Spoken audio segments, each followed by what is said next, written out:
देखो आज बता रहे हैं कारक। कारक कितने होते हैं?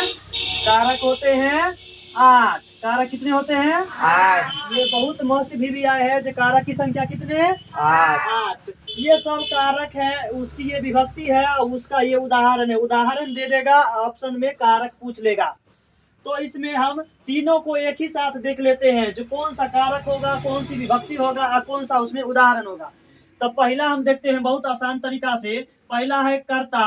कर्ता ने कर्म को करण से संप्रदान को के लिए आपादान से संबोधन काके की अधिकार में पर या संबोधन हे अजी अहो। लेकिन सबको हम बारी बारी से देखते हैं। पहला है कर्ता कारक। कर्ता कारक की विभक्ति क्या है? ने। लेकिन इसको याद करने से भी कोई फायदा नहीं है।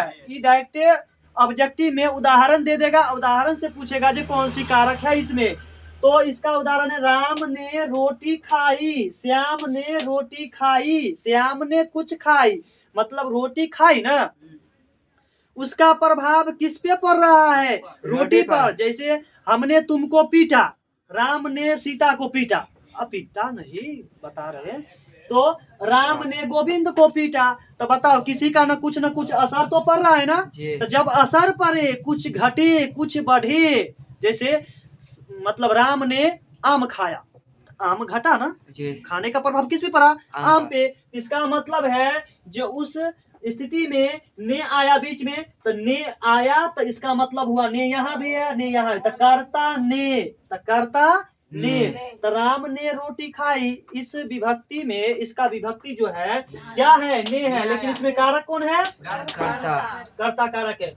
जिस किसी चीज में कोई एक पर प्रभाव पड़े तब पता चल जाना चाहिए जो वह कर्ता कारक का है। किस कारक का है? कर्ता कारक का। अब आता है कर्म कारक। कर्म मतलब कर्म। कर्म मतलब क्या होता है? कोई काम को करना।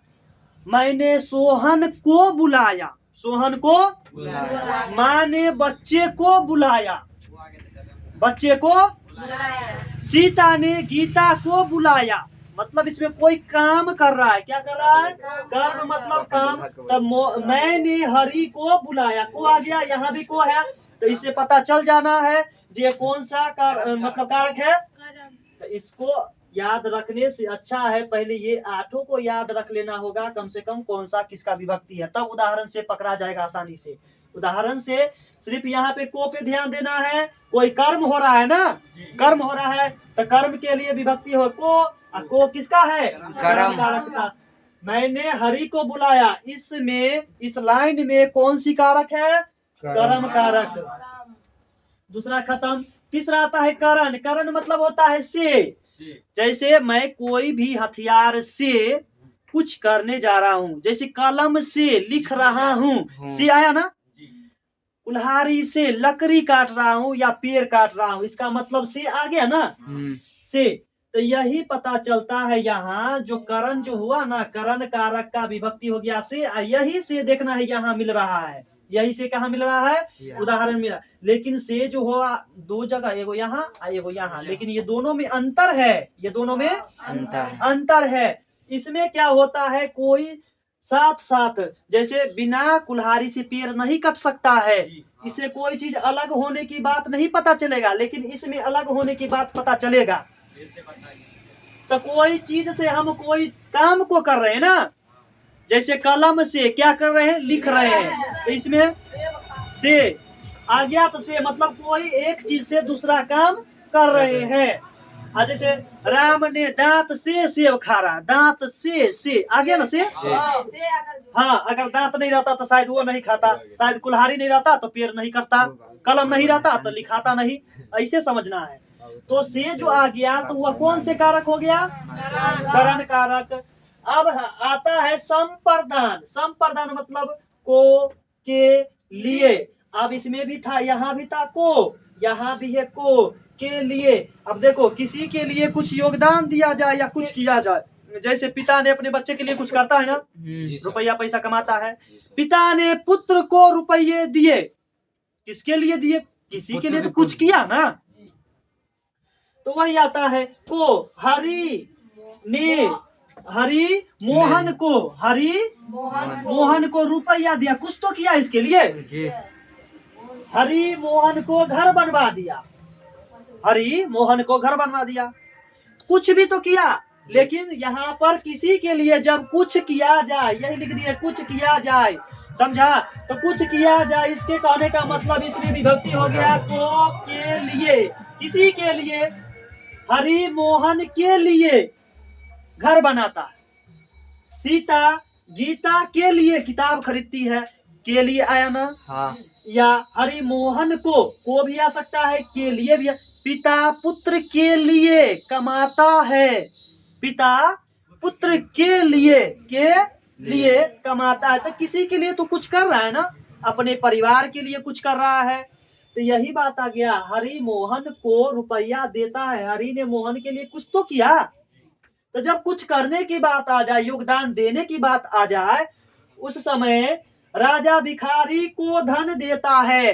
कुछ देगा, लाइन दे देगा, ऑप्शन दे देगा, 4 कोई वाला, कर्ता, कर्म, करण, संप्रदान।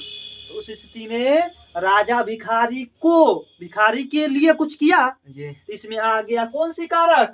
संप्रदान कारक। यही बात याद रखना है, कोई यहाँ भी था, कोई यहाँ भी था। यहाँ कुछ किसी के लिए नहीं करता है, लेकिन यहाँ कुछ किसी के लिए करता है। आपादान, यहाँ भी था से, यहाँ भी है से, लेकिन इसमें किसी एक चीज से दूसरी चीज को काम करता था, या काटता था, या लिखते थे, या खाते थे। श्याम हाथ से खाता है, इसका मतलब से कहीं आ रहा है खाने का। अब यहाँ आपादान हो गया, आपादान मतलब अलग होना, आपादान मतलब अलग होना। अब देखना है, पेड़ से पत्ता गिरता है, से पेड़ से अलग ना हो रहा है, से का मतलब यहाँ दूगो हो जाता है, कुल्हाड़ी से और पेड़ से। तो कुल्हाड़ी से और पेड़ से पत्ता गिरता है, मतलब पेड़ से पत्ता क्या हो रहा है? अलग हो रहा है। अ से आपादान, अ से अलग होना, गिरता है तो गिरता मतलब अलग न हो रहा है पेड़ से फल गिरता है, गिरता कहने का मतलब पेड़ से फल अलग हो रहा है। तो उस स्थिति में कौन सा कारक हो जाएगा? आपादान। राम दिल्ली से कोलकाता जाता है, दिल्ली से मतलब दिल्ली को छोड़ रहा है, जा रहा है, मतलब दिल्ली से अलग न हो रहा है। तो जब ये कोई एक वस्तु दूसरी वस्तु से अलग होने की बात आए, तो वहां पे कौन सी कारक? उसका विभक्ति से। तो 2 जगह से आए तो घबराना नहीं है। अब यहाँ पर हम एग्जाम्पल पूछते हैं, श्याम कलम से पत्र लिखता है, कौन सी कारक? श्याम कलम से पत्र लिखता है, करण कारक। करण कारक। पटना से सोहन दिल्ली जाता है, आपादान। दोनों में से आया, लेकिन उदाहरण पे ध्यान देना है। एक जगह अलग नहीं होता है, लेकिन एक जगह अलग हो जाता है। जहाँ अलग हो जाए और से लग जाए, वहाँ पे कौन से कारक? आपादान। संबंध कारक। संबंधे से पता चल रहा है जी, यह सीता की कलम है या गीता की कलम है, श्याम का कार है, राम का गाड़ी है, कुछ भी हो सकता है। मतलब एक चीज दूसरे वस्तु से संबंध को दर्शा रहा है। जैसे कहता नहीं, ये मेरे पिताजी हैं, ये मेरी माँ है, तो हमारी और माँ में कुछ संबंध है ना। ये तुम्हारा कलम है, इसके कहने का मतलब है तुम्हारा है, लेकिन कलम तुम्हारा है। कलम तो है, लेकिन किसका है? तुम्हारा है। ये संबंध बता रहा है ना। अब तुम्हारा साइकिल कोई चुरा के ले जाएगा तो कहेगा नहीं, ये मेरा साइकिल है, मतलब हमको साइकिल से कुछ संबंध है ना। तो यही होता है जी, संबंध में का, के, रो, रे, री। तो राम की किताब, किताब तो है लेकिन किसकी? राम की है। श्याम का घर, घर तो है लेकिन किसका? श्याम का। तो कुछ श्याम और घर में संबंध है ना जी, राम और किताब में संबंध है ना जी। अब सीता की कलम, तो कलम और सीता में कुछ संबंध है ना।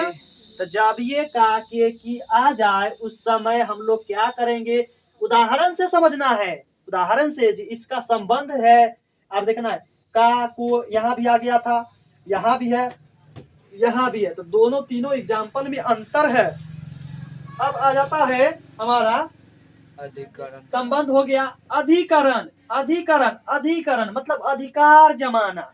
अब जैसे रोहन कुर्सी पर बैठा है, रोहन कहाँ बैठा है? कुर्सी पर बैठा। तो कुर्सी पर अभी किसका अधिकार है? रोहन का। चिड़िया पेड़ पर बैठी है। चिड़िया पेड़ पर बैठी है। इसका कहने का मतलब जो क्या हो गया, अधिकार न है, अधिकरण न कारक हो गया। अब बताना है तुम्हारे घर पर 4 आदमी, तुम्हारे घर पे, इसका मतलब तुम्हारा है घर और उस पर 4 आदमी है, मतलब छप्पर पे नहीं, छत पर। घर पर, लेकिन पर के जगह कभी कभार में का भी प्रयोग किया जाता है। घर में 4 आदमी है, घर में 4 आदमी है या घर पर 4 आदमी, बात बराबर हो जाता है।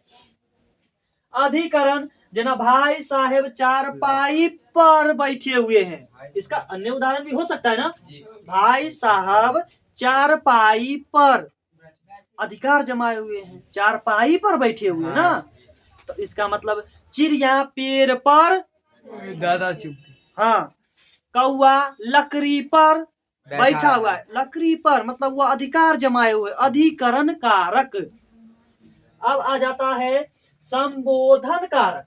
संबोधन, संबोधन मतलब अपने से बड़े को इज्जत के साथ जब बुलाते हैं ना, हे अजी ओजी, तब सुनो उस जी। समय मतलब उस समय हमारा आ जाता है संबोधन कारक। जैसे भगवान को हम रे भगवान कह सकते हैं, रे भगवान तनी सुनता, हो भगवान, हे भगवान कह सकते हैं ना। अपने से बड़ को, पप्पा को रे पप्पा कहता है ना, हो पप्पा, हे प्रभु कहता है, हे प्रभु जगन्नाथ। तो हे भगवान मेरी रक्षा करो, रक्षा करो, कौन बोले, हे भगवान मेरी रक्षा करो। तो अपने से बड़ों के साथ जब इज्जत सम्मान के साथ बात किया जाता है, उस समय कौन सी कारक होता है, संबोधन। जब किसी के साथ इज्जत मान प्रतिष्ठा के साथ यदि हम बात करते हैं, हे अजी ओजी लगा करके, तब उस समय हमारा मतलब क्या हो जाता है, तो हे अजी अहो, अब कहेगा ना अहो पप्पा कि रे पप्पा, अहो पप्पा, अहो पप्पा। अजी ओजी पत्नी पति से कहती है, अजी ओजी एजी सुनो जी। लोजी सुनो जी अबे गधा। हाँ यो हो यार। एजी का मतलब क्या हुआ, अबे गधा। ओजी का मतलब ओ गधा। हाँ हाँ ई तो है। सुन लिए यार। सुन लीजिएगा। हाँ।